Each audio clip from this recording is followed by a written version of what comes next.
ভাবতে পারিনি যে এত বড় একটা অনুষ্ঠানের প্রস্তুতি এখানে চলছে, গিয়ে দেখতে পারবো।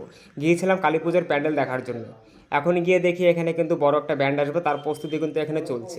শুনেছি অনেক নামি দামি একটা ব্যান্ড এখানে আসবে, জানতে পারলাম এখানে অনেক বড় একটা ব্যান্ডের প্রোগ্রাম, তার জন্য কিন্তু এই প্রস্তুতিটা করছে। এখানে অনেক বড় একটা আর্টিস্ট আসবে এখানে প্রোগ্রাম করার জন্য।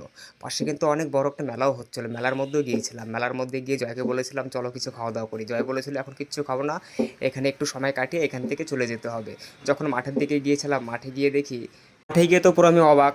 শুনেছি সে আলাদিনের মায়ার প্রদীপ থেকে যে জিন বেরিয়ে এসে সেটাই কিন্তু এটা করেছে।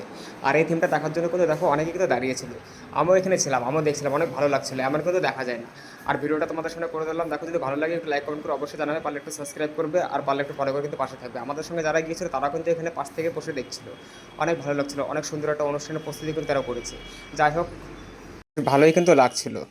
কিন্তু ভেবেছিলাম অনুষ্ঠানটা কমপ্লিটলি দেখবো, কিন্তু সেটা আর দেখতে পারলাম না। যখন জানতে পারলাম অনুষ্ঠান চালু হতে হতে 10:30 11টা বেজে যাবে, তখন আর থাকতে পারলাম না, তখন কিন্তু আবার এখান থেকে বেরিয়ে চলে আসি। ইচ্ছা করছিল কিন্তু উপায় ছিল না। আর যাই হোক, ভিডিওটা তোমাদের সামনে তুলে ধরলাম। ভিডিওটা যদি ভালো লাগে অবশ্যই একটু কমেন্টের মাধ্যমে কিন্তু জানাবে ভিডিওটা কেমন হয়েছে, আর পারলে কিন্তু একটু ফলো করে পাশে থাকবে। ফলো না করলে কিন্তু একদমই হবে না, ফলো করতে হবে আর আমাদের এগিয়ে যেতে হবে।